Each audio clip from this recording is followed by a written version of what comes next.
Bonjour à tous, on va commencer cette rencontre. J'ai un petit peu ma voix du matin, alors ça va peut-être changer au cours, j'aurai peut-être une voix un peu plus claire dans une heure, mais je pense que tout le monde doit me comprendre à peu près. Donc je suis Olivier Pierre-Noël, je suis installé depuis quelques années à Londres et moi je travaille sur les relations entre le Royaume-Uni et la France dans le spectacle vivant. Voilà, et là donc je vais juste modérer cette rencontre avec donc et sur la mutualisation dans le cadre de l'international, donc avec Daniel Romero, Isabelle Andrine ou Andrenne, ok, avec Stéphane Delon, avec Krige, j'ai bien dit, Krige Beaumont et Gaël Massico-Biti. Donc d'abord je vais demander à chacun de se présenter, voilà, en commençant par Chris, si tu veux bien, avec le micro, donc en une ou deux minutes.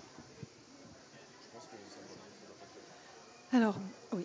Alors bonjour à tous, je m'appelle Chris Beaumont, je fais partie de l'équipe d'Occitanie en Seine et je suis tout particulièrement rattachée aux questions de mobilité, d'Europe et d'international. Voilà. Une simple présentation ? C'est très bien. Alors, je passe le micro à Gaëlle. Alors bonjour, moi je suis donc Gaëlle Massico-Biti, je suis responsable du pôle spectacle vivant et musique à l'Institut français. L'Institut français, c'est un établissement public qui est chargé de promouvoir la création française à l'international et qui est sous tutelle du ministère de l'Europe et des Affaires étrangères et du ministère de la Culture. Ok, donc... Eh bien, je suis Stéphane Delon, je suis directeur de la compagnie U Structure Nouvelle, une compagnie de théâtre à Montpellier. Et voilà, j'ai participé à des projets internationaux. Bonjour, Isabelle Andrine, conseillère artistique de Spectacle Vivant en Bretagne, qui est un établissement public de coopération culturelle créé en 2008 par la région Bretagne et le ministère de la Culture à travers la DRAC Bretagne. Et bonjour, je suis Daniel Romero, je ne parle pas beaucoup français, pardon, et je travaille là.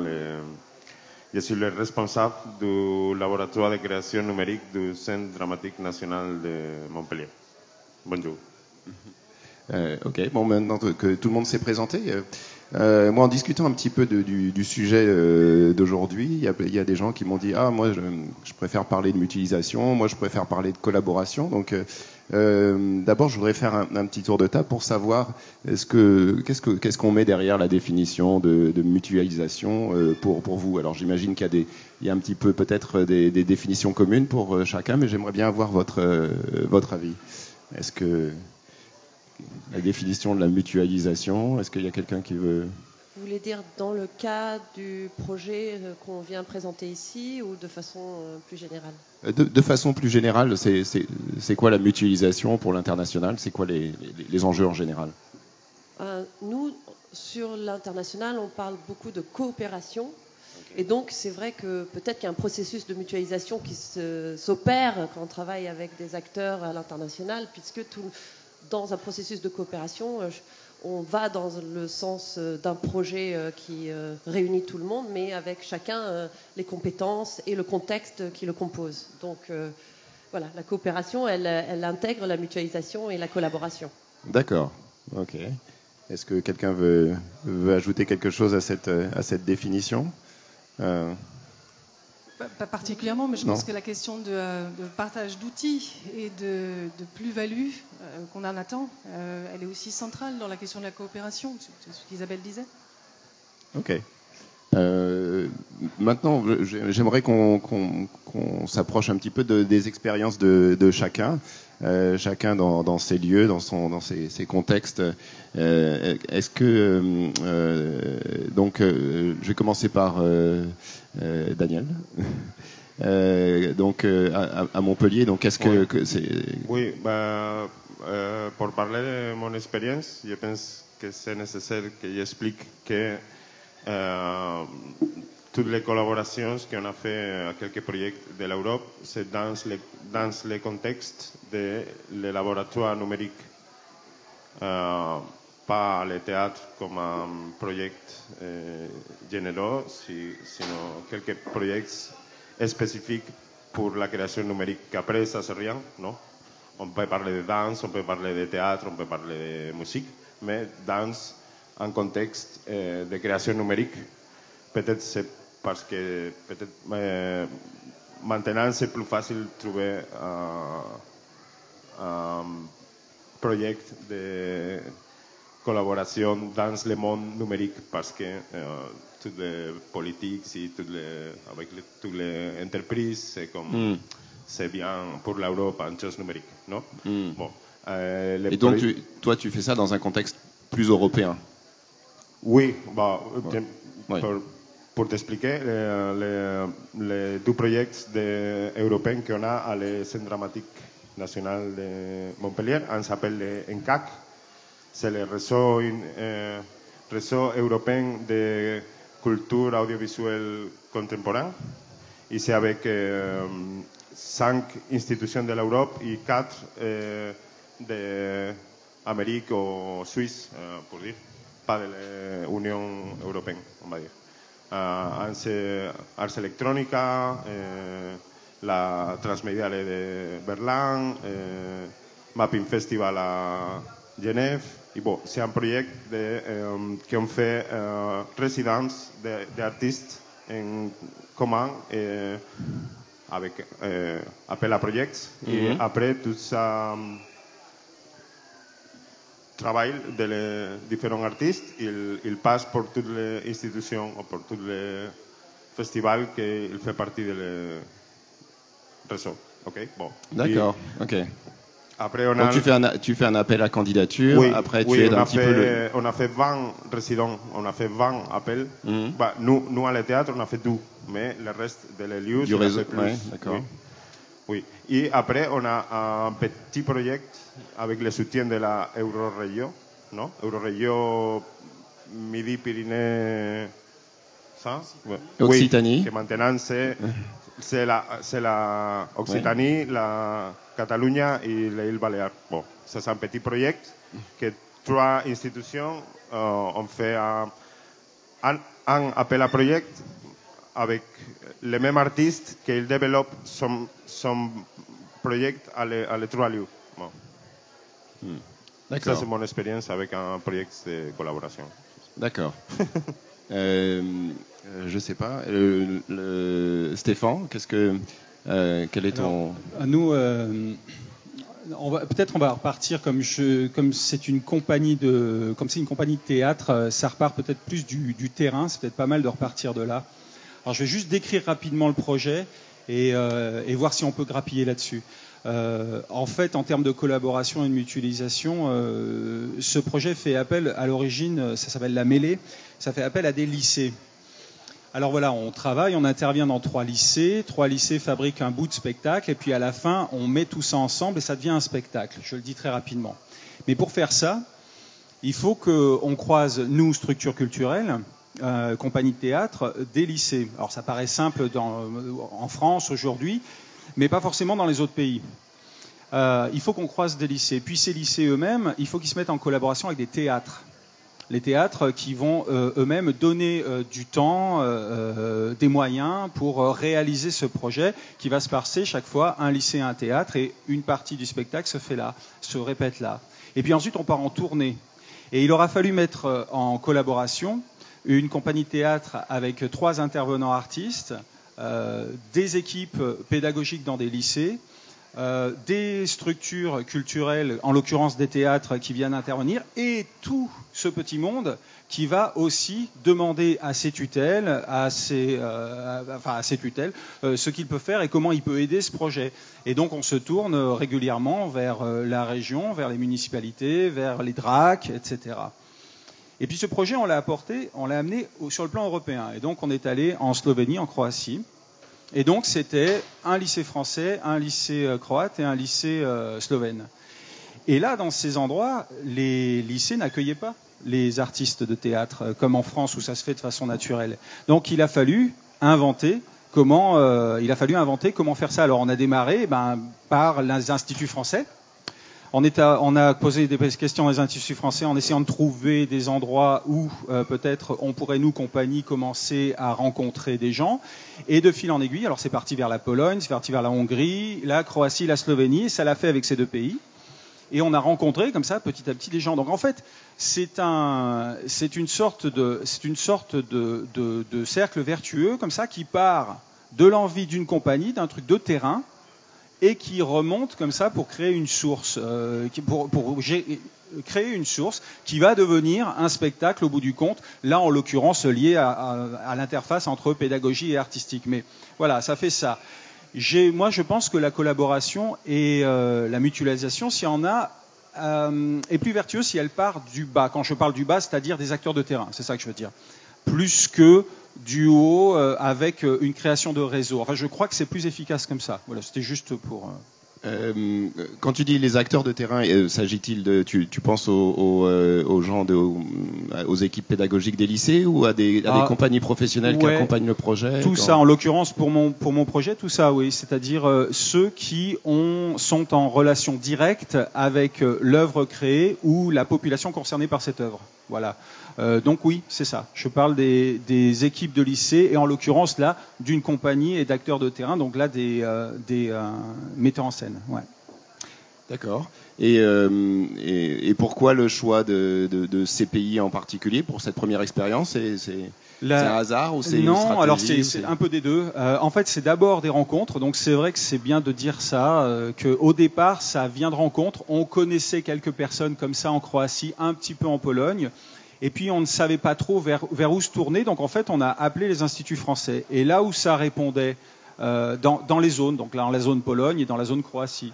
Et là où ça répondait positivement, c'est-à-dire où la personne à l'Institut français pouvait nous répondre, nous dire « Moi, je vois bien un lycée par-ci, un lycée par-là, voir une équipe de théâtre qui serait intéressée, voyez si vous pouvez aller voir vers eux. » Et c'est comme ça qu'on a commencé. Donc là, pour nous et dans ce cadre-là, l'Institut français s'est trouvé vraiment le lieu ressource pour démarrer le projet. Je n'oublierai pas de nommer, quand même, c'est important, qu'on a aussi une structure qui a fait une interface qui a pesé à un certain moment, pas à ce moment-là, mais plus tard dans le projet. Alors, quel est votre nouveau nom, pardon? Occitanie en scène, voilà. C'est Occitanie en scène qui, à l'époque, s'appelait Réseau en scène, pardon. Donc, Occitanie en scène qui a été une structure ressource qui nous a permis de nous mettre en interface avec d'autres acteurs et d'autres structures qui pouvaient nous aider. Voilà. Ok. J'en profite pour dire donc Christophe Bordien nous a rejoint. J'en profite. Oui, tu parlais des instituts français. Donc on a Gaël à ma gauche qui est à l'Institut français. Donc l'Institut français, c'est une somme d'instituts français un petit peu partout dans le monde et aussi un institut français à Paris dont Gaël fait partie, sans hiérarchie bien définie. Mais je vais laisser Gaël nous expliquer un peu comment ça fonctionne. Oui, effectivement, quand j'évoquais le fait qu'on était un établissement public dont la mission était la promotion de la culture française, et comme nous sommes rattachés prioritairement au ministère de l'Europe et des Affaires étrangères, évidemment, nos premiers partenaires, c'est le réseau culturel français, et qui est un peu particulier pour la diplomatie française, parce qu'en fait, il y en a deux qui se côtoient. Il y a le réseau des instituts français, donc on a cette marque unique créée à l'occasion de l'établissement public où tous les centres culturels français sont devenus instituts français, donc il y en a maintenant une centaine dans le monde, donc ils sont régis par le droit français, et évidemment le réseau des alliances françaises, qui est un partenaire important de la diplomatie française, qui se trouve dans des territoires importants comme l'Amérique latine, l'Asie ou l'Afrique, et qui sont également je vois des anciens collègues du réseau, donc j'en profite.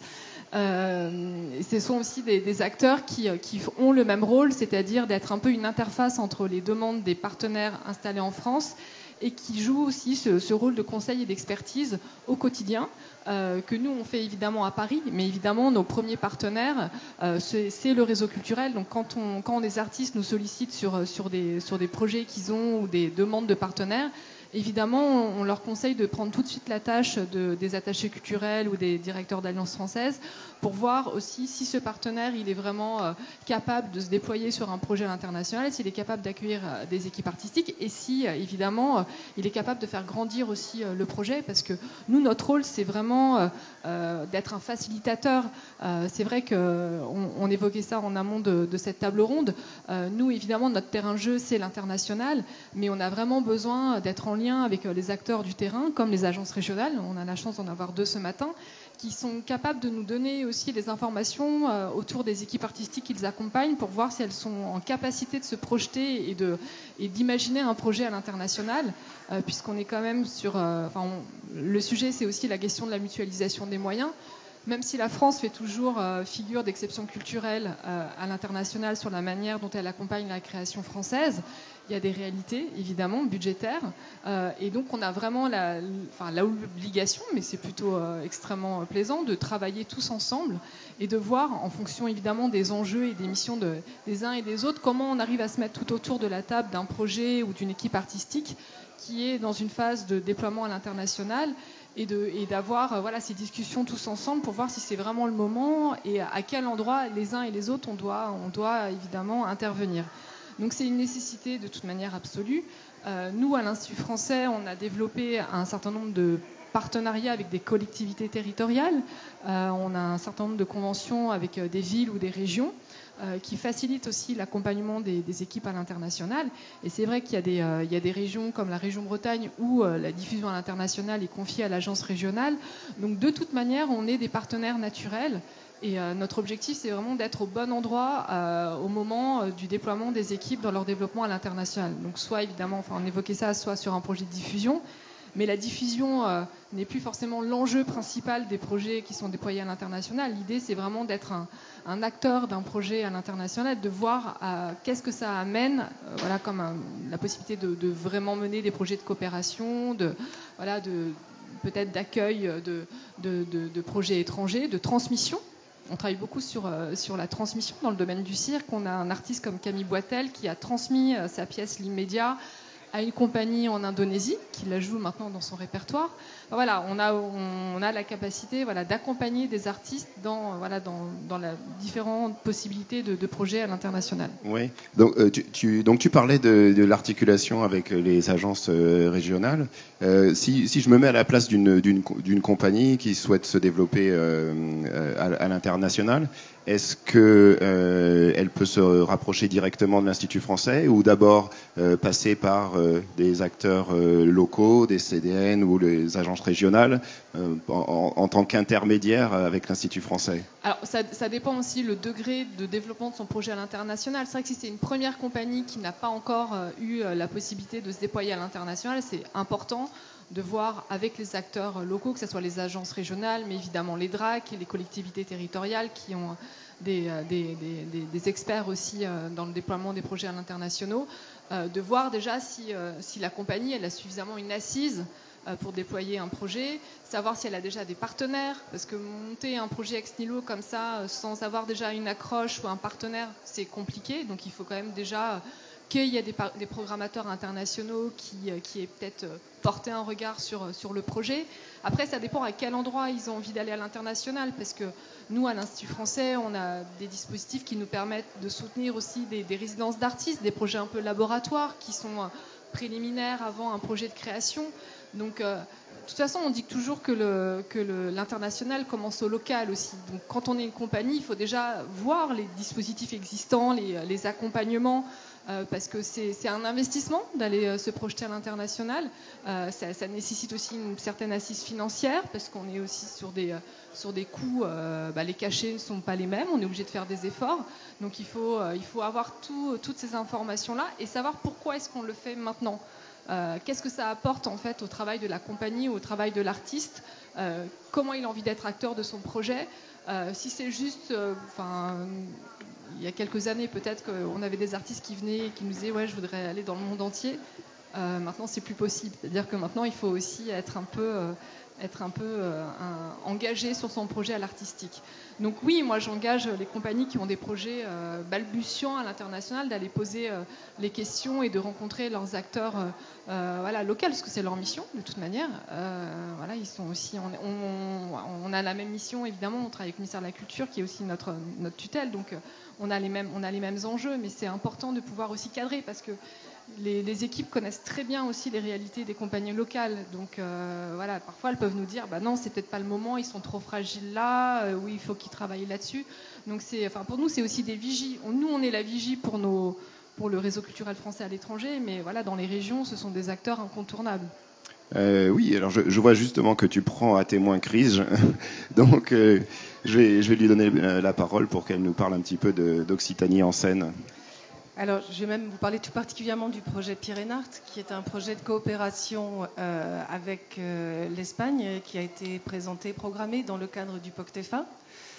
Donc, Pyrénart a pour vocation de soutenir l'internationalisation des équipes artistiques du territoire transfrontalier. Donc, Pyrénart rassemble 9 partenaires. Je vais les citer rapidement, okay. C'est toujours une gageure. Bon, on va compter, hein. Attention, il ne faut pas en oublier. Oui, aidez-moi. Donc, il y a l'Ohara, Nouvelle-Aquitaine, l'Estive, scène nationale de Foix et de l'Ariège, le Parvis, scène nationale de Tarbes et Pyrénées, Réseau en scène, Occitanie en scène, voilà, le lapsus. Oui.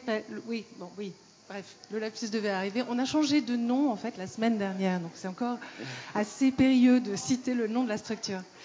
Il y a la société Bito Productions à Salt, qui est notamment en charge de Temporada Alta, le festival.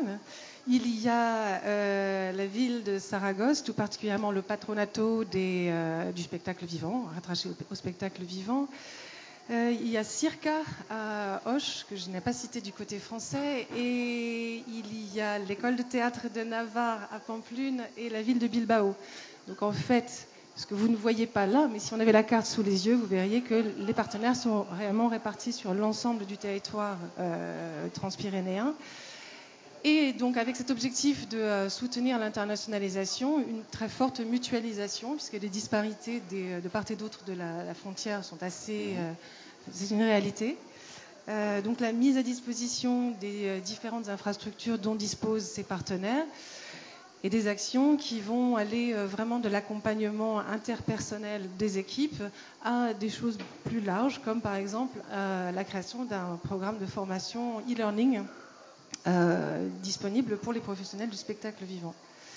Donc on essaie d'intervenir de manière... nous intervenons de manière cohérente et surtout très construite, c'est-à-dire que les actions ne sont pas isolées. En fait, chaque action vient en soutien d'une autre activité qui elle-même nourrit un objectif. Voilà. Et tout cela pour réellement tendre vers une internationalisation plus marquée à la fin du projet qui sera en octobre 2020. D'accord. Je vais poser une question idiote. Hein. Quand tu parles d'internationalisation, c'est pour aller d'un côté à l'autre des Pyrénées ou c'est pour rayonner sur le monde entier à partir de cette base-là ? Alors, non, c'est une question très intéressante. En fait, l'internationalisation, pour moi, c'est pas forcément de sortir, c'est aussi d'accueillir. Donc, on est vraiment sur des questions de mobilité sortante et entrante pour internationaliser d'une manière générale les pratiques. Et donc pas être que sur une question de diffusion pure, mais au contraire sur la construction de relations pérennes. D'accord. Qui peuvent passer par la diffusion, mais pas que. Et est-ce qu'on va dire c'est un but humaniste, on va dire, c'est-à-dire de connaître l'autre, d'échanger, d'apprendre de l'autre, de se confronter aux différences. Quel est le projet des différentes compagnies ou le projet d'Occitanie en scène ? Alors déjà, Occitanie en scène est très attachée à la coopération d'une manière générale, donc je pense que c'est aussi une attitude au regard d'un contexte professionnel. Il y a bien évidemment des questions de nécessité professionnelle par rapport à des questions de marché qui se posent pour la vie des équipes artistiques, mais je crois qu'il y a des questions de valeur qui sous-tendent ça. Il y a aussi une pertinence par rapport à des projets dont l'épanouissement se situe a priori à l'extérieur des frontières, ou en tout cas pas forcément sur un terrain délimité, mais dans la rencontre de l'autre. Donc je pense que la question de la pertinence du projet, elle est essentielle dans l'internationalisation. Et je crois que je ne sais plus qui a évoqué, peut-être Gaël, le pourquoi on veut aller à l'international et pourquoi maintenant aussi. Je crois que c'est justement des questions sur lesquelles, en tant que partenaire, on a envie de se positionner aux côtés des équipes artistiques pour les accompagner dans ces réflexions et qu'elles en sortent avec davantage de connaissances et d'informations. Et justement, dans ce contexte un petit peu international, européen, où il y a des pressions politiques dans différents États pour un repli, on va dire, sur les valeurs nationales, comment s'inscrit la réflexion artistique autour de ces questions ? Alors, on essaie bien sûr de garder, je pense, la réflexion artistique indépendante, ouais. mais c'est forcément aussi dans la volonté de nourrir des valeurs et certainement la question de l'ouverture. Est-ce que ça passe par des thèmes particuliers auxquels vous êtes plus sensible ? Est-ce que... Alors non, il n'y a pas eu de thématique retenue, c'est vraiment aussi en lien avec la créativité du secteur professionnel du territoire, dont les partenaires sont tous assez proches. C'est vraiment dans une respiration liée, enfin un mouvement d'échange. D'accord, ok. Je vais me tourner maintenant vers Isabelle, qui va nous parler un petit peu de son projet en Bretagne. Oui, juste pour revenir, justement pour présenter Deploy, qui est donc notre programme d'accompagnement au développement international des équipes artistiques en Bretagne, revenir sur la mission principale de Spectacle Vivant en Bretagne, qui est d'accompagner le développement de la diffusion des équipes artistiques en Bretagne. Et dans le contexte d'un accompagnement à la diffusion, on a souhaité aussi interroger la notion internationale d'un point de vue qui augmentait un peu l'espace de jeu des équipes artistiques au-delà de la question internationale comme espace de rayonnement des spectacles. Donc on a créé Deploy, et c'est un programme sur 2 ans qui s'adresse à chaque promotion, participe pendant 2 ans, donc c'est 5 équipes artistiques. Elles répondent à un appel à candidature qui est basé beaucoup sur en fait, la vision et la potentialité et le désir de l'équipe artistique de se projeter sur un moyen terme, donc qui se donne les capacités aussi de travailler sur un moyen, voire long terme, sur le développement de sa structure. Donc faut que les compagnies arrivent avec un plan qui est déjà un petit peu réfléchi. Comment ça se passe ? Il n'y a pas de plan. C'est en fait, l'appel à candidature est très ouverte, c'est-à-dire qu'on demande une lettre de motivation avec les dossiers artistiques. Bon, on est une agence régionale, on connaît bien les équipes artistiques, on ne découvre pas les candidatures comme ça. Je pense que c'est pour cadrer un petit peu le programme qu'on fait un appel à candidature, mais ce qui est important dans cet appel à candidature, c'est les 3 heures de rendez-vous et d'interview et d'échange et de diagnostic commun qu'on élabore pour voir si on peut passer 2 ans ensemble pour développer et travailler ensemble, puisque Deploy, c'est un partenariat entre l'équipe artistique et Spectacle Vivant en Bretagne. On propose un cadre, en fait, de réflexion, de développement de la présence artistique internationale. Et cette notion de présence artistique à l'international, elle est importante parce que pour nous, elle a déplacé aussi notre regard en se disant, mais en fait, c'est les pratiques professionnelles qui sont interrogées quand on veut inscrire l'échelle internationale de façon transversale dans la structure. Et donc, si on doit faire ce travail-là, il faut repartir sur interroger les valeurs, les missions, la vision des équipes artistiques. Et donc on fait ça, c'est-à-dire qu'on repart sur un travail où on commence par un travail d'échange. Donc on a des cadres de travail qui sont des protocoles en fait, qu'on crée d'échange. Ils sont individuels ou collectifs. Donc les 5 équipes artistiques traversent différents moments pendant 2 ans. Donc on a des séances qui travaillent sur les missions, les valeurs et les visions qu'on peut avoir. On travaille aussi sur la cartographie des activités et la cartographie des partenaires, mais dans une relation aussi de chaîne de valeur. C'est-à-dire que on essaye d'approcher la question internationale dans Deploy en transformant un peu l'approche très projet que les équipes artistiques ont et qui est très conditionnée par les subventions publiques, et de les rendre, pour pouvoir penser l'échelle internationale, de les rendre plus autonomes en tout cas, de reprendre en main leur structure pour créer une vision qui n'est pas conditionnée à la temporalité des subventions. Et c'est une démarche qui prend du temps, et c'est pour ça qu'on est sur 2 ans. Est-ce que si tu vas me dire si j'ai bien compris, c'est plus un projet de compagnie que lié à une œuvre en particulier? Absolument. C'est-à-dire que finalement, on va interroger les activités de la compagnie, les compétences de la compagnie, et à partir de là, il y a un désir du directeur ou de la directrice artistique d'aller dans un endroit. Mais c'est un désir de transformation à un moment T. On travaille plutôt avec des équipes artistiques qui sont à une certaine maturité, donc qui ont une diffusion à l'international, Ah oui. qui ont ils sont pas vierges de non, elles ont ça. une expérience à l'international, mais elles veulent transformer les relations qu'elles ont à l'international, ou elles veulent développer une nouvelle phase de leur équipe artistique, et donc ça va être des nouvelles activités, et ça demande aussi un nouveau positionnement, que ce soit déjà aussi de se dire comment est-ce que je communique sur mon projet global.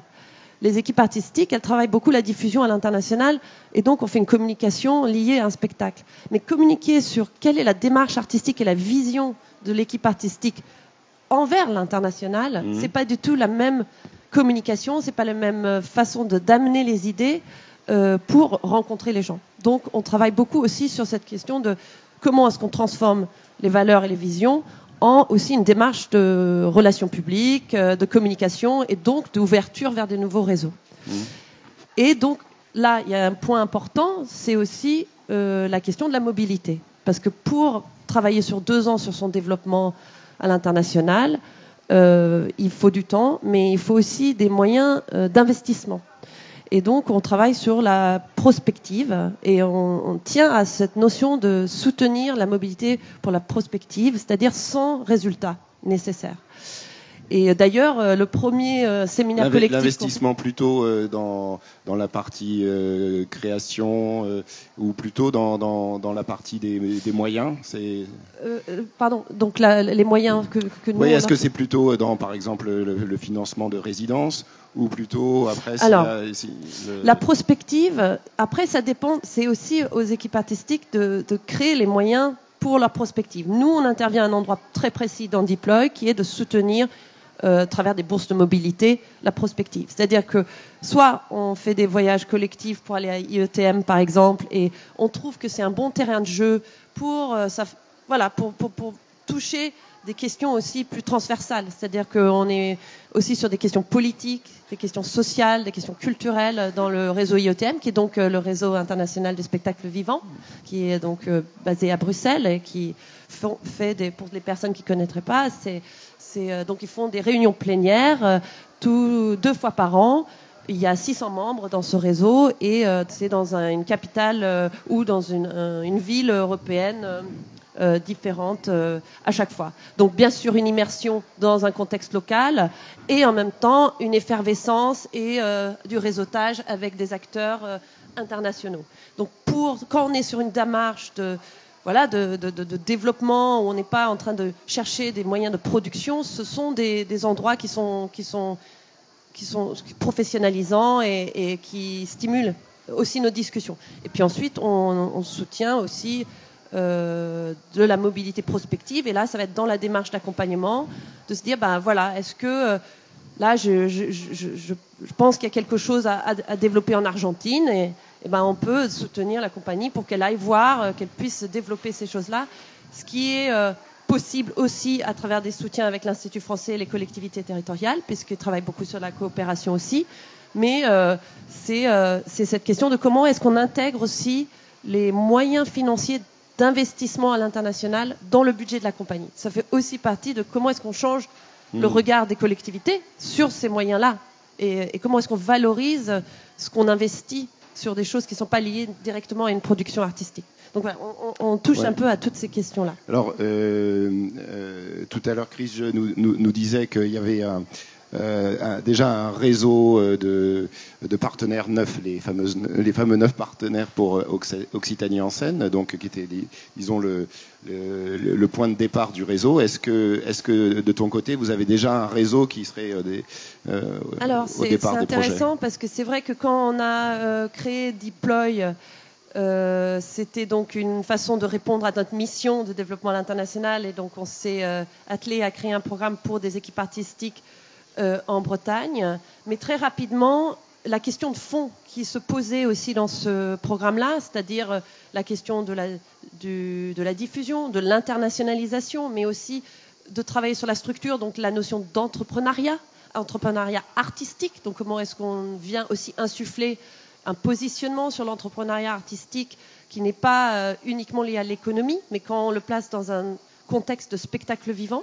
Et donc on a fait un travail aussi de rencontre avec des structures en Europe, et on s'est rendu compte qu'il y a beaucoup de structures en Europe qui travaillent sur l'accompagnement des équipes artistiques, mais elles ne sont pas forcément des alter-ego en termes de structure juridique avec nous.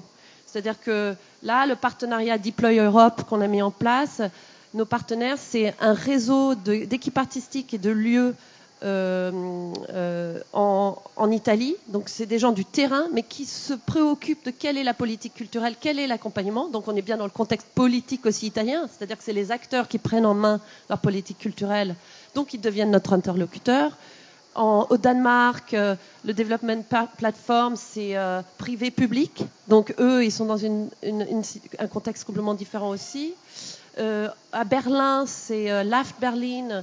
C'est une structure plateforme qui a créé un programme PAP qui a été créé par des chargés de production qui, eux aussi, se sont emparés de la place du développement du secteur indépendant du spectacle vivant. Donc, donc en Pologne, qui est en Tchéquie, la structure la plus proche de nous, on va dire, qui est la plus institutionnelle, qui est le Art and Theatre Institute à Prague, et qui est donc une structure gérée par le ministère de la Culture et qui a pour vocation de développer le secteur et l'internationalisation et l'export.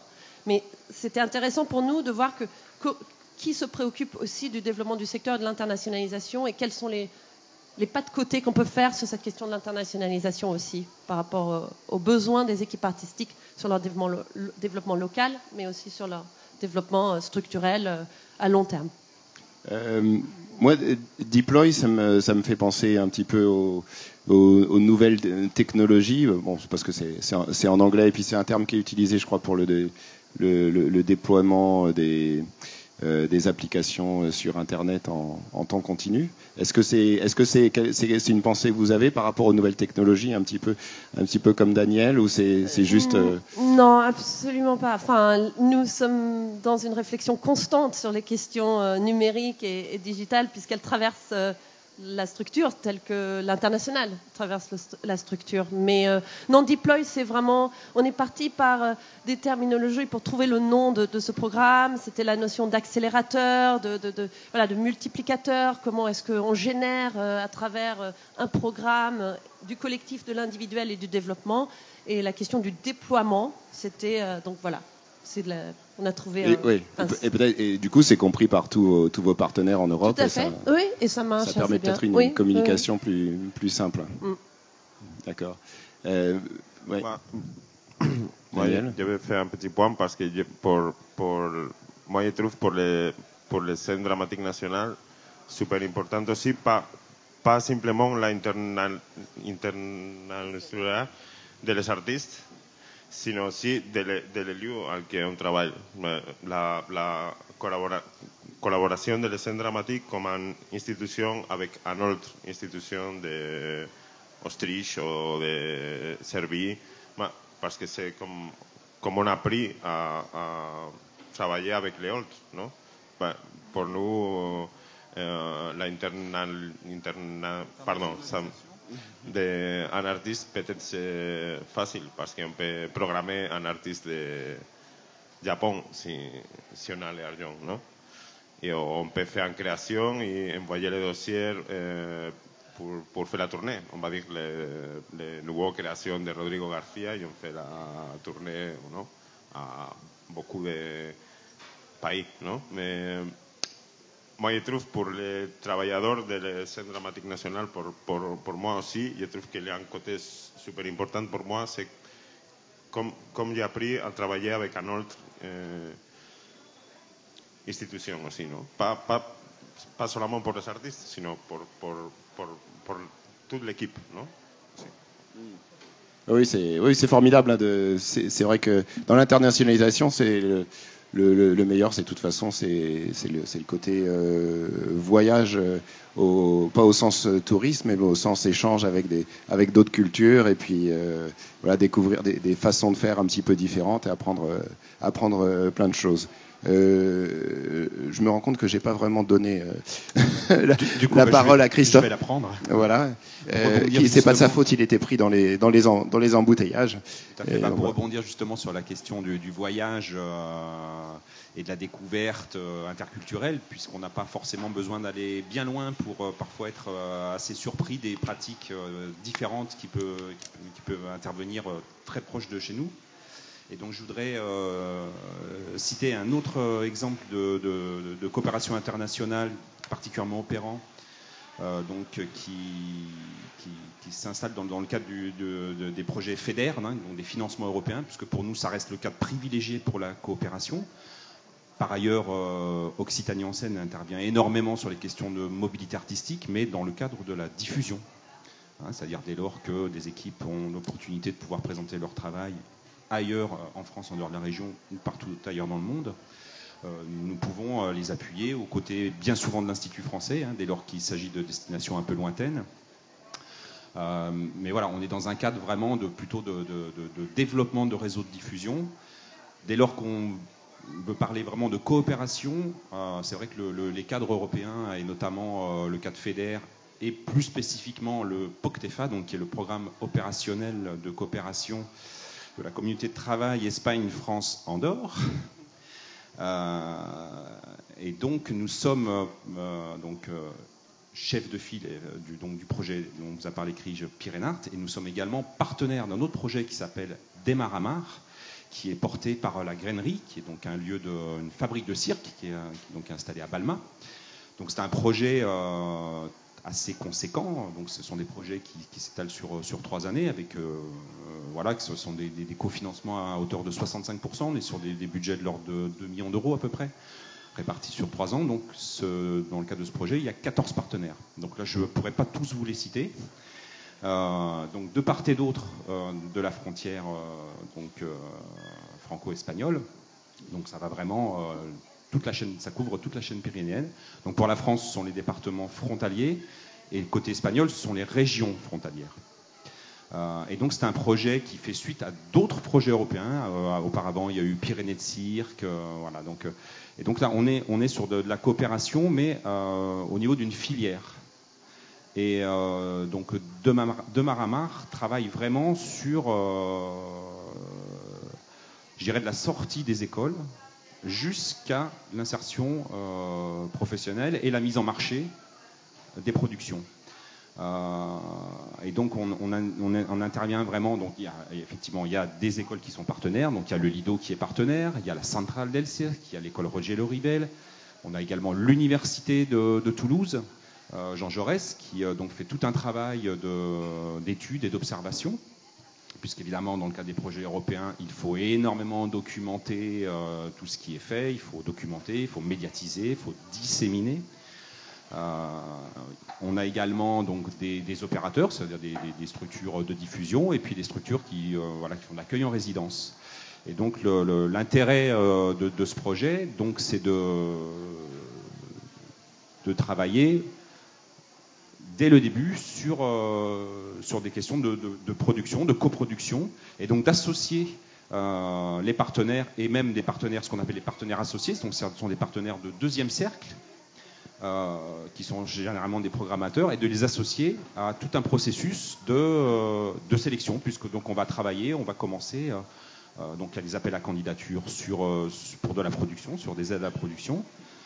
Il y a une première étape de sélection qui se fait, je dirais, sur dossier, donc, avec le plus grand nombre de partenaires possible. Et ensuite, on a une étape de présentation de maquettes. Donc, on a vraiment du plateau. Voilà, pendant 2 jours, on se réunit, les partenaires. Donc, on a fait ça à Bilbao, on a fait ça à la Grainerie, pendant lesquels on va faire du visionnage pour ensuite que les différents partenaires de premier cercle et de deuxième cercle se positionnent sur les différents projets. Et du coup, ils participent aussi à tout ce processus de sélection. Ce qui n'est pas forcément le cas d'un certain nombre de diffuseurs, qui en général, surtout dès lors qu'on est sur des diffuseurs de deuxième cercle, où en fin de compte, eux, ils sont assez éloignés de toute la démarche de création. Donc ça permet d'associer ces gens-là, donc aussi de disséminer l'esthétique cirque, puisqu'on est vraiment sur du cirque contemporain, du cirque d'auteur. Et donc ça aboutit ensuite à la mise en marché. Il y a également en parallèle de ça un système de compagnonnage, c'est-à-dire qu'on a des compagnonnages individuels, puisque des jeunes artistes qui sortent soit du Lido, soit de l'école Rogelio Rivel peuvent être associés à des compagnies qui sont plus installées, pour être intégrés alors de différentes façons. Ça peut être dans un spectacle, mais pas forcément. En tout cas, il y a un véritable accompagnement en termes de professionnalisation et de structuration.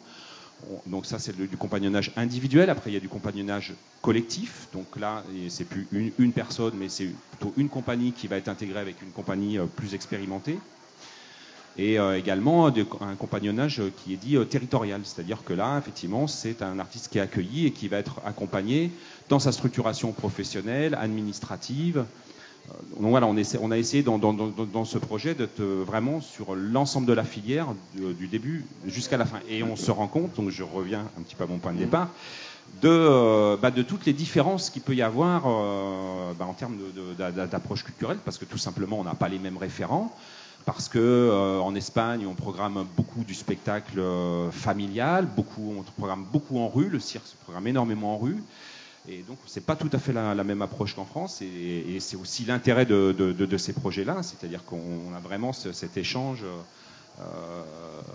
culturel, alors que finalement, on pourrait se dire, bon, l'Espagne, on va à Saragosse, on va à Bilbao, on va à Olot, bon, c'est comme la France. Ben non, c'est pas comme la France. En fait, il y a quand même des différences, et c'est aussi tout l'intérêt de ce type de projet.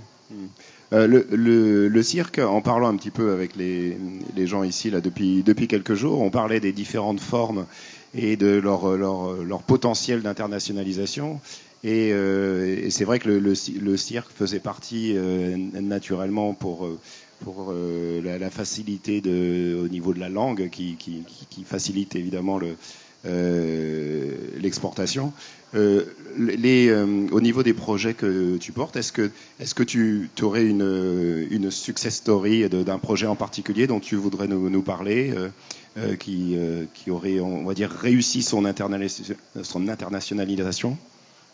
Un projet spécifique. Oui. Alors un projet. Alors là, je pense plutôt finalement à une compagnie de danse, qui a une progression assez rapide, qui est la compagnie de Sébastien Ramirez, la compagnie Clash 66. Donc Sébastien Ramirez, qui est un danseur qui est un danseur de hip-hop, qui est un danseur de breakdance, qui est un excellent danseur, qui a monté sa compagnie. Je crois en 2000, on a fait les premiers accompagnements en 2009. Donc totalement inconnu, en tant que compagnie, puisque lui par contre en tant que danseur était extrêmement sollicité, mais je dirais pas pour de la création, puisque c'est ce type de performeurs qui sont extrêmement spectaculaires sont sollicités plutôt pour de l'événementiel, mais donc lui avait vraiment envie de développer une écriture, d'être sur des projets de création, et très très rapidement, en quelques années, ça a été une ascension assez fulgurant, d'abord en France et puis très rapidement à l'étranger, parce qu'il était très bien accompagné par un bureau de production qui s'appelle Camine Action, qui est dirigé par Dirk Corel, qui a un très très gros réseau international qui est vraiment lié aux cultures urbaines. Et donc ils ont très rapidement pu s'internationaliser. Et donc nous on les a accompagnés à l'époque Réseau en Scène, sur des aides à la mobilité. Parce que, comme ça a déjà été dit... c'est-à-dire pour les voyages, des transports... Des aides financières, parce qu'il y a beaucoup de fantasmes sur l'international, mais les réalités économiques sont tout autres. Et notamment, je pense particulièrement aux États-Unis, où aux États-Unis, on risque plus de dépenser d'argent que d'en gagner, parce que il y a un régime qui est très protectionniste. Aux États-Unis, il faut des permis de travail qui coûtent très cher. Si on n'a pas d'agent sur place, c'est extrêmement compliqué pour tourner. Donc, eux ont été assez habiles. Ils ont développé une stratégie. Ils sont d'abord allés avec des petites formes, dans une forme duo, qui continue d'ailleurs de tourner, qui est vraiment leur best-seller. et à plusieurs reprises, donc pour faire ce travail de développement, travailler avec un agent sur place, pour ensuite pouvoir y retourner avec des formes plus importantes. Donc voilà, ça c'est un exemple voilà, qui est assez emblématique d'un développement réussi à l'international. Okay. Voilà, c'est vrai que ça concerne surtout la danse, le cirque, voilà, qui voyage bien, la musique aussi.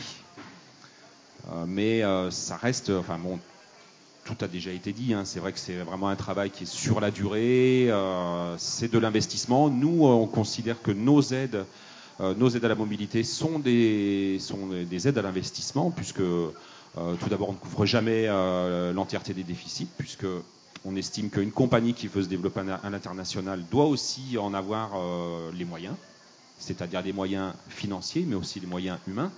C'est-à-dire c'est pour ça qu'on chaque aide, en tout cas un peu importante, fait l'objet toujours d'un rendez-vous, d'un diagnostic, pour qu'on puisse jauger de la pertinence d'aider ou pas, puisque avoir la volonté d'aller à l'international, il y a plein de raisons qui ont déjà été évoquées. Il y a le fait, il y a la rencontre interculturelle, il y a la nécessité économique.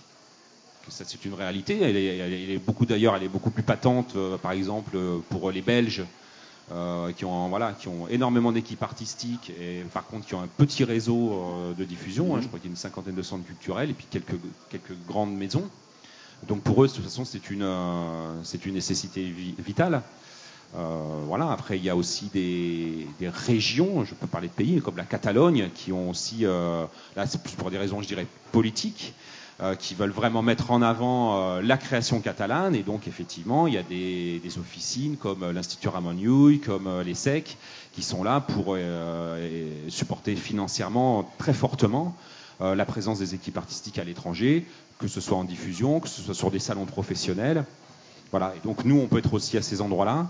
Excuse-moi, pour continuer, pardon Gaël, tu voulais... Ouais. Sur les success stories, je vais te donner la parole. Donc on parlait des formes comme la danse, le cirque. Moi, je voudrais te poser la question pour des formes qui sont, on va dire, plus fréquentes ici, puisque ici à Avignon, on a 2/3 à peu près de théâtre. Je voudrais que tu nous parles un petit peu de peut-être une success story dans le théâtre à l'Expo. Je voulais juste rebondir rapidement sur le cirque, oui, quand même. Parce que le cirque français, il a quand même une spécificité, c'est la question aussi de l'auteur dans cette discipline, de la dramaturgie. C'est vrai que nous qui travaillons dans le monde entier, on a dû être un petit peu offensif, par exemple, il y a peut-être une dizaine d'années, sur un territoire comme l'Asie, où ils sont évidemment habitués à des formes de cirque extrêmement classiques, dans la performance, la perfection. Et nous, on leur amène des artistes qui jouent malgré tout avec la limite de la perfection. Donc, notre rôle, c'est aussi de montrer la question de la formation et de la dramaturgie dans cette discipline. On sait que la France, dans le domaine du cirque, elle a des formations où il y a énormément d'interprètes internationaux qui viennent se former en France. Et ensuite, évidemment, ils retournent dans leur pays nourris par ça. Mais c'est vrai que c'est un secteur où il y a une vraie... je vois des acteurs qui accompagnent le cirque au quotidien parmi nous. C'est vrai que c'est un secteur où il y a vraiment une spécificité française. Et j'en profite juste pour faire une petite aparté sur un dispositif que l'on a et qui est vraiment en partage, qui sont les focus, justement pour comment est-ce qu'on fait une rencontre entre un artiste et un acteur à l'international. On a développé il y a une dizaine d'années à l'Institut français, ça s'appelait Culture France à l'époque, un dispositif qui nous permettait de nous installer sur un événement, un festival en France, qui a une aura comme à l'international, et de convier un certain nombre de programmateurs internationaux pendant 4-5 jours pour leur offrir un parcours pour découvrir un peu les nouvelles signatures, que ce soit dans le domaine du théâtre. On l'a commencé avec la Biennale de la danse de Lyon, on l'a fait avec le théâtre à Maubeuge et à Mons, avec le festival VIA. On en a fait un dans le domaine du cirque au moment du festival Haute Tension. On va en faire un à l'automne dans le domaine du théâtre, des arts de la scène avec le Théâtre National de Bretagne. Et c'est vrai qu'avant, on était davantage peut-être sur la présentation artistique. Et là, maintenant, ce qui nous intéresse, c'est de nous associer à des acteurs qui ont une vraie réflexion éditoriale dans la programmation française qu'ils montrent. Et si on reste dans le cirque, l'année prochaine, on va investir pendant 5 jours le festival Spring, qui est un festival qui a lieu en Normandie, qui est géré par le pôle cirque de Cherbourg et d'Elbeuf.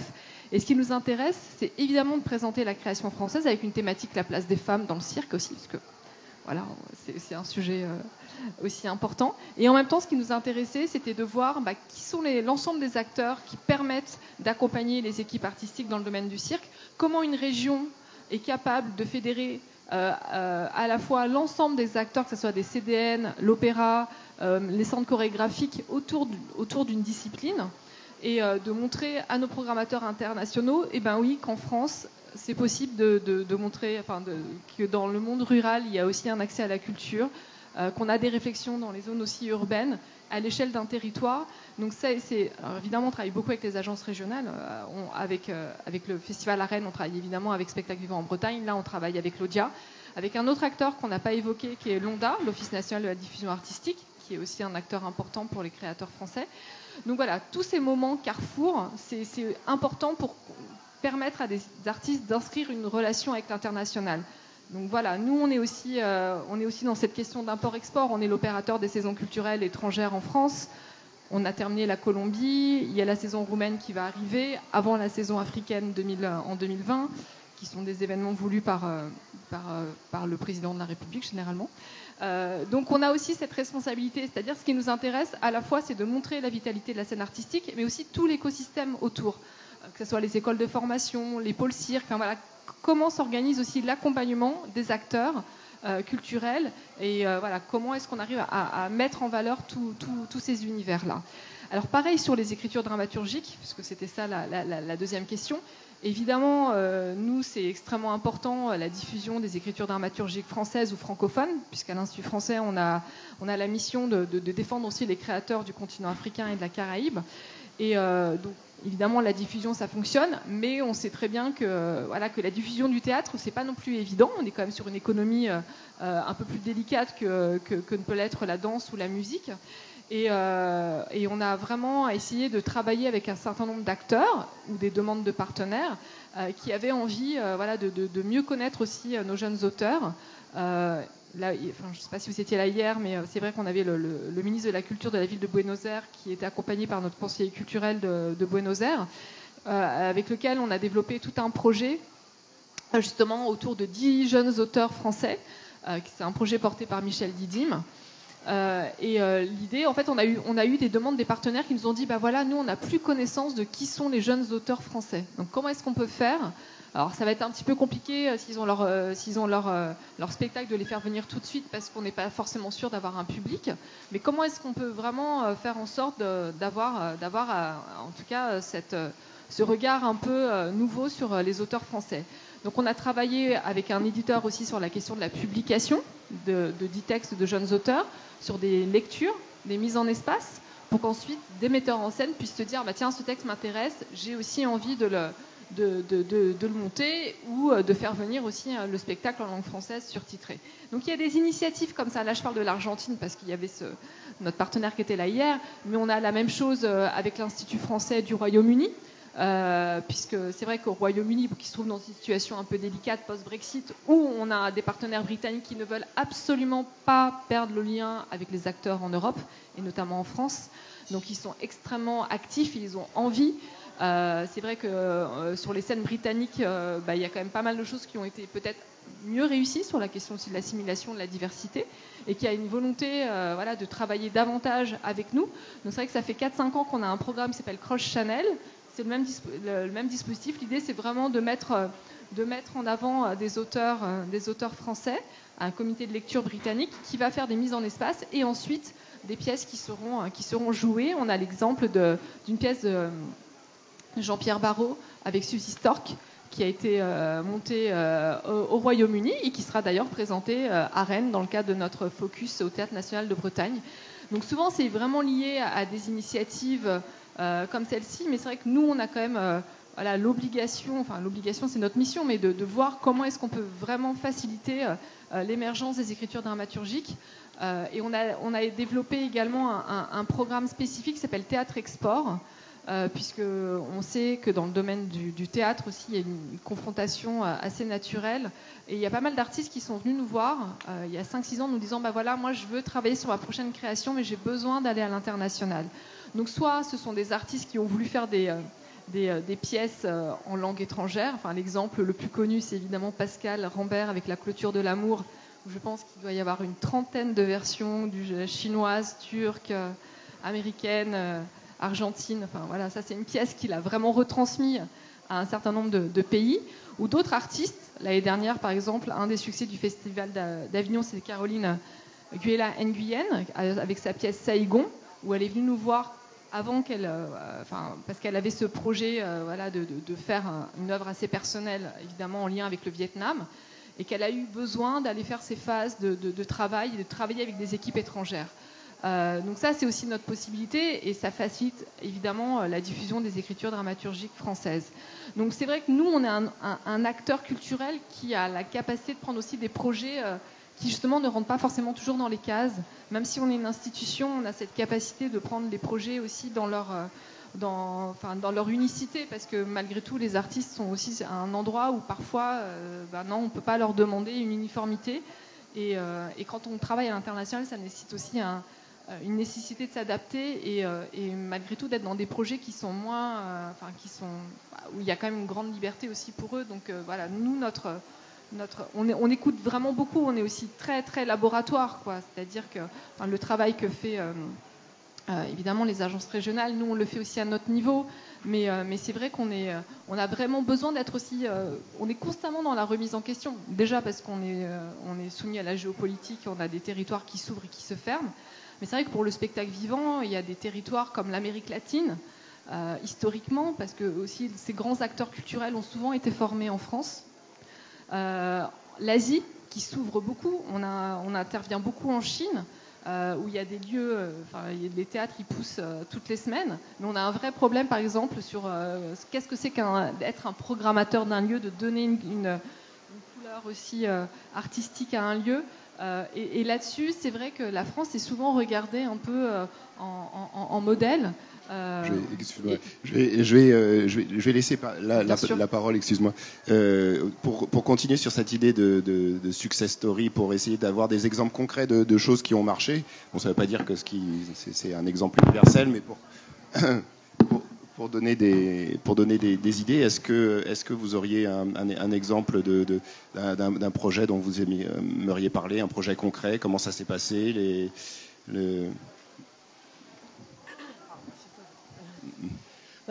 Je pense que, en tout cas par rapport à la démarche Deploy, si je remets ça je le remets au centre de l'exemple que je vais donner, c'est par exemple la compagnie Des Réseaux, qui est donc une compagnie conventionnée de théâtre en Bretagne. Ce qui est intéressant dans l'accompagnement qu'on peut faire avec eux au sein de Deploy, c'est que c'est une compagnie qui a déjà dans sa démarche artistique une diversité de types de formes théâtrales pour rencontrer le public. Et donc ça part d'une démarche politique, vraiment de faire du théâtre forain, mais ils sont aussi bien dans des montages de classiques contemporains sur les plateaux des scènes nationales, que des travaux avec les habitants dans les scènes nationales, mais dans des longues durées, que un projet qu'ils ont mis en place qui s'appelait Un trou dans la ville, Hueco en la Ciudad. Donc ils ont déjà pris en compte la question du multilinguisme, puisque c'était un projet qui se faisait en France, et ils ont commencé à travailler avec la Colombie, avec les étudiants, enfin des personnes à l'École nationale de théâtre de Bretagne, et une école dramatique en Colombie. Et voilà, tout ça s'est fait, c'est-à-dire que ce projet, à chaque fois, il se renouvelle, il se recrée en coopération avec des acteurs artistiques, universitaires, municipaux, puisqu'ils travaillent dans l'espace public. Donc ça questionne aussi à chaque fois quels sont les enjeux de prendre la parole dans l'espace public. Et ça, c'est quand même devient un enjeu politique important. Et donc là, c'est intéressant parce que donc à chaque fois, c'est des projets qui finalement vont vraiment être dynamisants en termes de présence artistique internationale. C'est-à-dire qu'il y a le projet, il développe des partenariats sur le long terme, il y a le moment de la rencontre avec le public, mais il y a énormément d'effets induits en fait de ces projets-là. Et c'est ça la force en fait, et c'est là où nous on essaie de les accompagner, c'est qu'ils perdent pas le souffle, parce que c'est beaucoup d'énergie, parce que ça demande un travail pour les équipes aussi de la structure, d'être sur tous les fronts, puisqu'il y a aussi la production de la prochaine pièce qui va être créée dans tel et tel contexte. Et ce qui est intéressant pour des réseaux, c'est là où c'est-à-dire que eux, ils ont investi une ancienne chapelle à Brest, qui est aussi un lieu pour eux de création, mais qui est aussi un lieu de résidence, où ils posent aussi la question du débat artistique, ils proposent aux jeunes équipes artistiques de Bretagne de montrer leurs projets, mais ça devient aussi quelque chose qu'ils peuvent offrir à l'international. Et là où alors là c'est un lieu, donc c'est plus facile de se poser la question, mais nous on part aussi d'essayer de voir comment qu'est-ce que l'équipe artistique a à offrir au-delà de la diffusion de son spectacle et de rencontre avec le public. Et pour cette compagnie concrètement, quel a été le soutien que vous leur avez apporté? Est-ce que c'est puisqu'on parle de mutualisation, est-ce que c'est des moyens particuliers en termes de communication, peut-être en termes de production? Comment ça s'est passé? Donc là, ils sont à mi-parcours dans Deploy. C'est une équipe artistique qui mène ses projets depuis un moment. Nous, on est vraiment là pour que toutes ces activités, elles s'inscrivent en fait réellement dans le projet de la compagnie, de développer. Donc on est dans un accompagnement, donc c'est des sessions de travail sur toute l'année, des entretiens, des brainstorming, des choses comme ça. Brainstorming, on travaille sur donc des différents protocoles avec l'ensemble de l'équipe de la compagnie. C'est très important ce que vous disiez tout à l'heure. C'est aussi, faut pas qu'il y ait juste une personne dans la structure qui travaille sur l'international. Comment est-ce que tu fais traverser l'international dans ton équipe, que ce soit dans un lieu de diffusion ou dans une compagnie? Sinon, on perd énormément d'énergie également. Et donc, nous, c'est vraiment du brainstorming, c'est de l'accompagnement individuel, donc des conseillers de spectacles vivants en Bretagne, avec différents protocoles sur les valeurs, sur la cartographie, sur la chaîne de valeurs, sur la création de scénarios sur le futur. Et ensuite, on travaille aussi en partenariat avec On the Move, qui est donc un réseau et un centre de ressources sur la question de la mobilité, avec lesquels on travaille aussi sur le projet de mobilité. Comment est-ce qu'on rentre dans la question de projet de mobilité pour investir notamment la prospective, et aussi avec Pierre Brigny qui travaille dans le pôle de compétences le LABA, qui vient aussi faire des sessions collectives avec nous sur les différentes formes de coopération et les modèles économiques qu'il faut mettre en place pour créer une structure avec une présence internationale sur le long terme. Et si je prends l'exemple de des réseaux, c'est juste parce qu'ils ont déjà énormément d'ingrédients, ils sont très présents, ils ont un discours une démarche artistique qui est très forte, et ils ont cette valeur ajoutée qui est le lieu qu'ils peuvent offrir, puisque dans leur coopération, eux, ils vont aller développer leur projet, par exemple, un trou dans la ville, mais ils vont pas être dans une réciprocité où il faut forcément que ce soit l'équipe artistique avec laquelle ils travaillent en Colombie qui va venir. C'est les acteurs culturels de Colombie qui vont dire « Ah ben là, il y a une équipe artistique dont c'est un enjeu important qu'elle vienne en France. » Et du coup, c'est ça la démultiplication qui se produit, c'est-à-dire que les projets sont portés par différentes personnes à chaque fois, et eux, ils peuvent offrir cet espace de rencontre. Ok. On va passer à des questions tout à l'heure, mais avant, je voudrais laisser la parole à chacun d'entre vous pour une petite note finale avec des conseils pratiques. C'est-à-dire que là, on a des gens dans l'assistance qui s'intéressent à l'international et qui ont besoin peut-être d'avoir des conseils, on va dire, généraux, des petites choses simples, ou le truc à pas faire, ou comment démarrer, les interdits. Voilà, alors je passe la parole. Chacun dit un petit quelque chose. Moi, j'aurais tendance à dire, il faut d'abord savoir pourquoi vous voulez vous développer à l'international. Ça, c'est la première question qu'il faut se poser. Et puis après, il faut être patient, tenace. Voilà, mais je resterai très générique. Ok. Gaëlle. Oui, on l'a évoqué ce matin, mais je pense qu'il y a un mot aussi, c'est généreux. parce que on est accueilli sur d'autres territoires. Il faut aussi accepter, parce que ça demande aussi une adaptation. On ne joue pas dans les mêmes conditions que chez nous, et donc il faut aussi être dans un endroit généreux. Et évidemment, ce qu'on a évoqué tout à l'heure, c'est le sens que l'on donne à ça aussi. Oui, je vais rebondir là-dessus. C'est vrai que la première chose, outre le fait qu'il faut qu'il y ait une raison à passer à l'international, parce qu'en fait, la simple envie ambitieuse de se dire je vais me déployer à l'international n'a aucun sens en soi. Il faut qu'il y ait une raison, je dirais, organique à la vie de la compagnie ou au projet. Parfois, ça peut n'être que pour un projet. Et pour rebondir sur ce qui vient d'être dit, il faut s'adapter énormément, vite, très vite. En fait, plus que généreux, c'est être extrêmement ouvert aux propositions des uns et des autres.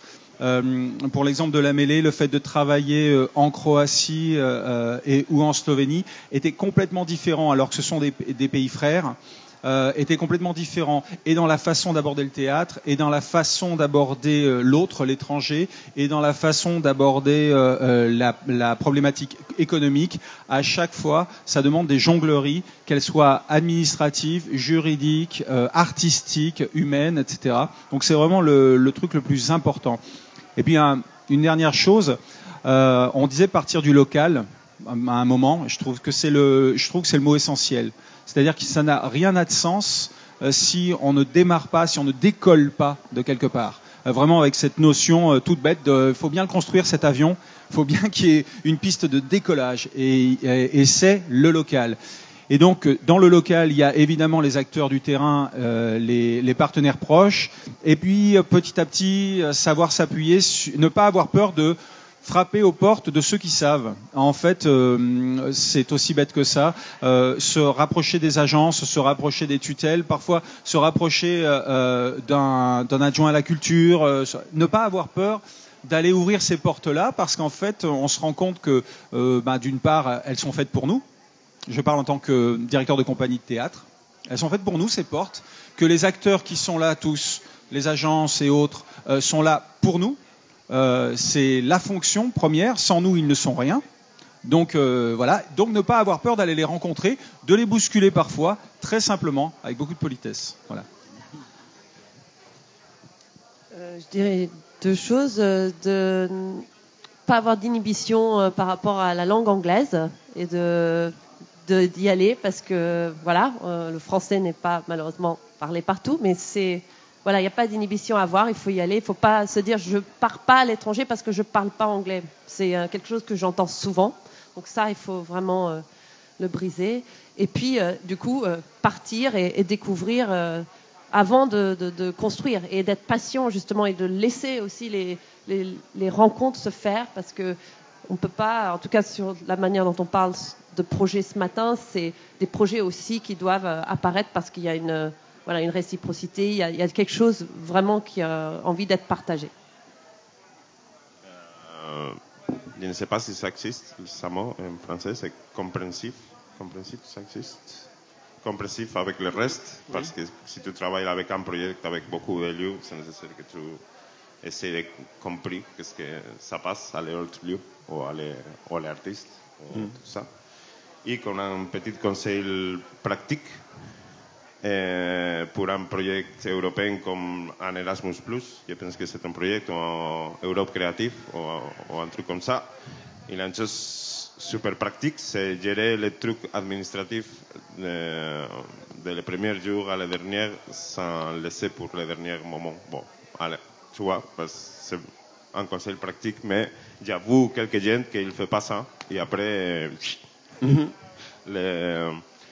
toutes les facilités qu'ils te donnent, après, c'est difficultés si quelqu'un ne fait pas ça. C'est le pratique. Bon. Ok, oui, très bien. Oui, avant de passer aux questions, je rebondis sur ce que disait Isabelle à propos de l'anglais. D'abord parce que à 12h30, il y a un atelier sur l'anglais pour la production et la diffusion, ici. Donc c'est vraiment très utile. Et puis oui, effectivement, il faut parler quand on s'adresse à quelqu'un, il faut parler dans la langue que la personne comprend. Cette personne, en général, elle est très indulgente. Quand vous adressez, les gens savent que vous êtes étranger et vous essayez de parler leur langue. Alors parfois c'est leur langue, parfois c'est l'anglais, et ils savent que vous n'êtes pas que vous n'êtes pas bilingue, et donc vous faites des fautes de grammaire, des fautes d'orthographe dans les emails. C'est pas grave, on s'en fout complètement. Ils savent que vous n'êtes pas de langue maternelle anglaise, donc pas d'inhibition par rapport à ça, comme disait Isabelle. On y va, et en général dans nos domaines, les gens sont accueillants et en général ouverts aux autres, donc ça se passe très bien. Et il faut juste y aller. Là, on parlait aussi des collaborations. Ça peut être aussi des collaborations directes. Donc, quand vous partez en vacances, si vous n'allez pas dans un camping à Palavas, mais si vous allez dans d'autres endroits partout dans le monde, vous allez rencontrer tout simplement des compagnies de théâtre dans des lieux, et vous faites connaissance. Et en général, c'est comme ça, tout simplement, de personne à personne, sans passer par des grandes institutions, qu'on peut faire des rencontres extraordinaires autour d'un verre de vin, par exemple, ou autour de n'importe quoi. Voilà. C'est juste ça, c'est le facteur humain, c'est vraiment primordial pour toutes ces rencontres. On va passer à quelques questions. Donc voilà, si qui veut poser une question, n'importe quel domaine, ou une réaction, ou on a un micro ici. Je vais prendre ce micro-là. Voilà, je vous donne ce micro. N'hésitez pas, ou réagir, interpeller l'une des personnes ici. Oui, bonjour. Une question qui fait référence aussi, qui a été déjà posée hier. Quelle est votre réflexion sur la temporalité qui est différente entre la temporalité en France et la temporalité de plein de festivals, de programmation qui se font à l'étranger? Voilà, quelle est votre réflexion, s'il y a des réponses, des choses. Voilà. C'est-à-dire, par exemple, le délai entre la prise de contact et la concrétisation, oui, par exemple. Déjà hier, c'était évoqué qu'il y a des festivals qui contactent des compagnies 3 mois avant, 4 mois simplement. Donc, ce n'est pas la même temporalité d'une demande qui est faite auprès des institutions. Donc, est-ce qu'il y a une réflexion là-dessus, aujourd'hui, sur cette problématique? Nous, on a une réflexion parce qu'à l'Institut français, on est plutôt en année civile pour nos engagements. En septembre-octobre, c'est là où on reçoit un peu toutes les demandes, que ce soit des partenaires, des artistes, des professionnels internationaux, et on valide en novembre-décembre. Et on sait très bien qu'il y a des continents, par exemple, l'Amérique latine, pour ne pas la reciter, qui confirment, où une grande majorité des festivals ont peut-être lieu à l'automne et qui ne sont pas du tout capables de confirmer en septembre pour un an avant. Donc évidemment, nous, c'est des choses qu'on prend en considération et qui nous permettent de ne pas attribuer tous nos moyens à la fin de l'année, mais de pouvoir garder en fonction des projets qui viennent. Après, on est aussi à l'écoute, c'est-à-dire qu'il y a des grands festivals prescripteurs, puisque un des enjeux quand même pour nous, c'est d'accompagner davantage les artistes français sur les festivals prescripteurs, c'est-à-dire où il y a une convergence de programmateurs internationaux qui viennent. C'est peut-être d'envisager un soutien dans le cadre du festival, mais où la programmation n'est pas définie, mais on sait que ça sera un carrefour et un moment important pour les compagnies françaises. Donc nous, c'est un critère qu'on prend en considération dans le cadre de l'action de mon département, mais c'est vrai que dans les collaborations qu'on peut avoir avec les collectivités territoriales, dans le cadre de nos jumelages, certaines nous permettent d'avoir 2 comités de pilotage par an pour justement, quand il n'y a pas encore des confirmations de projet, qu'à la seconde session, ça soit possible. Mais c'est vrai qu'un grand nombre d'acteurs culturels qui interviennent sur l'international, ils ont quand même des commissions, on est quand même soumis à des calendriers, mais on y arrive parce qu'il y a peut-être plusieurs sessions dans l'année.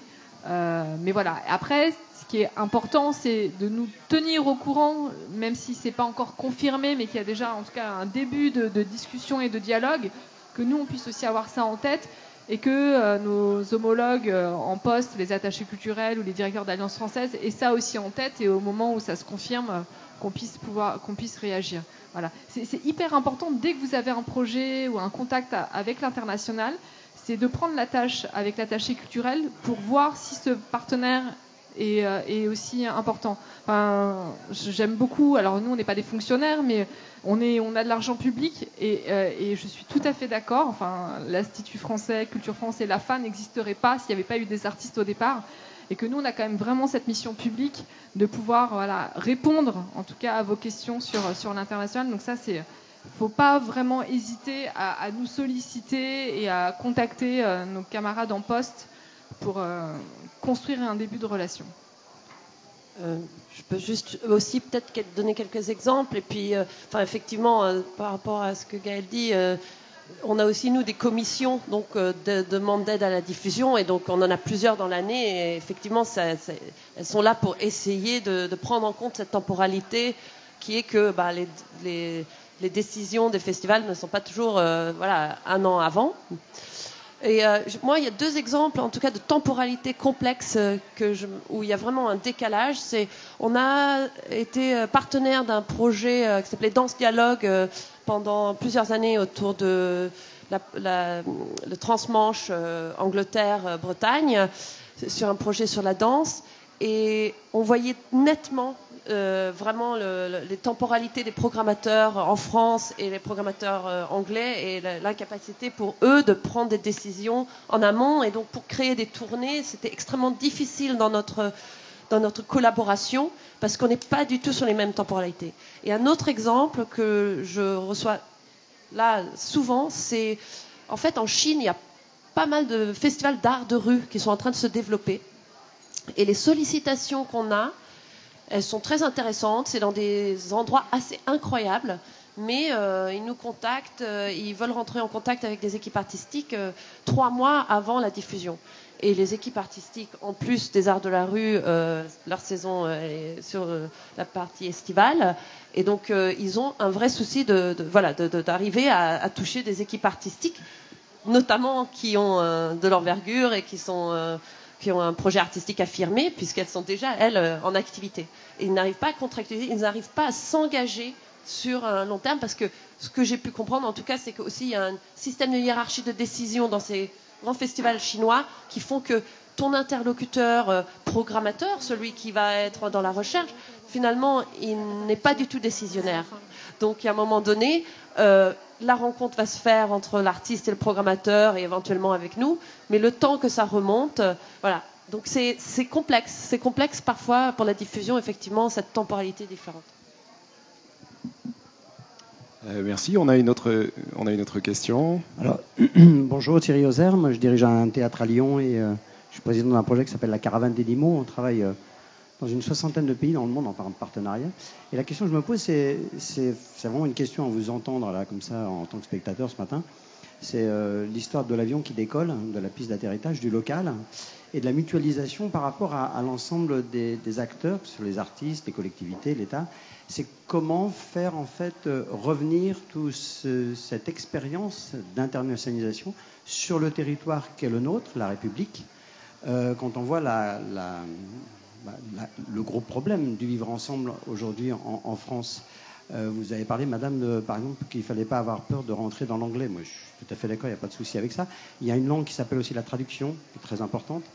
On peut l'utiliser quand on fait des projets à l'international. C'est bien aussi la traduction, de comprendre la langue de l'autre, de l'écouter. Ça fait aussi permettre de comprendre la culture dans laquelle il baigne. Je pense que ça, c'est aussi très important. Je ne suis pas contre du tout l'anglais, mais je pense que c'est très important d'entendre la langue des gens avec qui on travaille. Mais comment faire revenir sur notre territoire, dans le cadre d'une mutualisation de moyens et d'expérience. Je trouve que souvent, pour avoir longtemps travaillé à l'international, il y a peu de retours sur notre territoire. Et donc, du coup, il y a une déconnexion entre la chance que nous avons. J'en ai discuté longtemps avec beaucoup d'acteurs qui ont tourné, y compris en Chine, par exemple. Vous dites qu'il y a des festivals qui grossissent en Chine.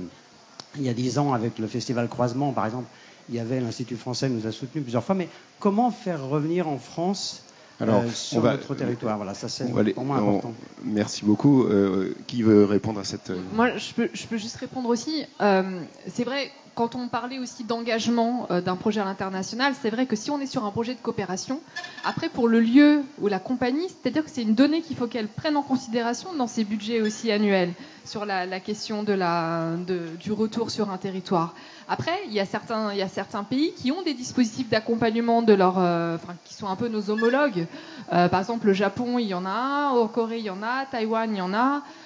C'est peut-être un petit peu plus compliqué, mais c'est vrai que nous, on a la chance d'avoir évidemment beaucoup d'acteurs qui interviennent pour promouvoir nos artistes à l'international, mais les équipes artistiques, je pense que c'est aussi un point de départ, c'est-à-dire que s'il y a un projet qui prend une ambition très importante, c'est d'être dans la discussion avec ces compagnies en disant, voilà, il faut aussi que toi tu mobilises des moyens sur ton territoire pour pouvoir faire revenir le projet. Après, nous, dans le cadre des projets qu'on a, des partenariats qu'on a avec les conventions territoriales, souvent c'est des projets d'aller-retour, des projets de coopération. C'est-à-dire que si c'est un projet qui est vraiment construit de cette manière-là, on peut intervenir sur le volet retour sur le territoire. Mais c'est vrai que ça nécessite aussi que tout le monde soit acteur et voit comment est-ce qu'on arrive à se déployer.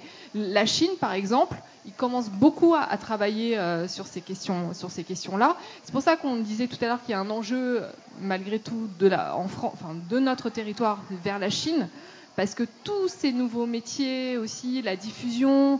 je rappelle, en Chine, lors des saisons croisées en 2005, les transmusicales ont fait le premier festival en plein air. Ça n'existait pas avant dans le pays, donc là c'est exponentiel, mais c'est quand même un pays où ça va très vite et en même temps ils découvrent tout en même temps. Donc donc on apprend en marchant aussi avec eux. Mais voilà, je pense que si c'est un point de départ de vos projets, il faut mobiliser aussi tout de suite les acteurs pour mobiliser des crédits sur ces financements. Et après, il y a d'autres acteurs, comme je recite à nouveau Londa. Londa, la mission, c'est de permettre aux équipes étrangères de pouvoir être diffusées en France. Donc c'est d'aller rencontrer tous ces acteurs et de leur dire, là, on est sur un projet, on veut vraiment qu'ils reviennent aussi en France. Donc il y a des leviers, mais voilà, ça nécessite, comme on le disait tout à l'heure, de se relever les manches et de prendre tout en main pour pouvoir mener le projet là où on a vraiment envie de le conduire. Merci. Est-ce que tu voulais réagir là-dessus aussi, en l'occurrence pour notre projet qui est un projet qui rassemble des jeunes gens, donc une soixantaine de jeunes gens sur un plateau et qui vont se balader en Europe. Bon, bref. C'est pas possible pour nous, par exemple, le côté retour en France était pas possible économiquement, tout simplement, ça n'avait aucun sens. Mais par contre, on s'est tout de suite posé la question de modéliser notre projet, c'est-à-dire que la mêlée est un concept artistique, pédagogico-artistique, et ça fait longtemps qu'on le mène sur le territoire, et puis on a essayé l'an dernier à l'international et ça l'a bien fait. Mais on s'est dit, une façon de rendre cette chose-là, ça serait de le modéliser. Donc on était en train de réfléchir, on a une équipe dessus qui réfléchit à le rendre disponible. La modélisation, la façon de faire, la méthodologie, une méthodologie, la nôtre, rendre cette méthode disponible en septembre, ça sera fait. Et où si quelqu'un, qui que ce soit, de notre point de vue plutôt une compagnie artistique, mais ça peut être un lycée, ça peut être une institution, si quelqu'un veut s'approprier cette idée de mêlée, il suffit de taper sur Internet et ça sera accessible avec une méthodo. Et voilà, on a pensé à ça, à la fois donc un partage d'expérience, à la fois un retour d'expérience et une façon de faire. Voilà, c'était une astuce qu'on a trouvée qui nous paraissait importante puisque au bout du compte, ce projet est devenu, je vais mettre des guillemets à ça, mais plus grand que nous. C'est-à-dire qu'il est plus important, il nous semble qu'il est plus important que n'importe qui se l'approprie, plutôt que seulement nous qui en serions les dépositaires un peu bêtement. C'est juste une bonne idée qu'on a eue et qu'on est prête à partager. Voilà. Merci beaucoup. Donc notre session touche à sa fin. Merci beaucoup à tous d'être venus. Merci aux participants qui sont avec moi sur scène. Donc évidemment, on est tous un petit peu dans Avignon. Si vous voulez discuter avec les uns et les autres, c'est le moment. Et voilà. Non, je voulais juste rajouter un mot, c'est vrai que je voulais le dire. N'oubliez pas aussi que vos villes ont des coopérations décentralisées avec des villes ou des pays. Et souvent, ça peut être un point de départ pour l'international. Je dis n'importe quoi, Lyon avec Turin ou... voilà, il y a des engagements et souvent c'est souvent sur des volets économiques, mais il y a des volets culture et ça permet pour le coup d'être aussi sur des projets de réciprocité. Donc voilà, c'est pour ça que c'est hyper important d'aller taper à la porte de tous les acteurs locaux dans vos projets à l'international. Voilà, merci beaucoup. Je vous invite à consulter le programme du reste des événements du Focus International. Et vous avez aussi le campus international avec des spectacles à découvrir. Voilà. Merci à tous.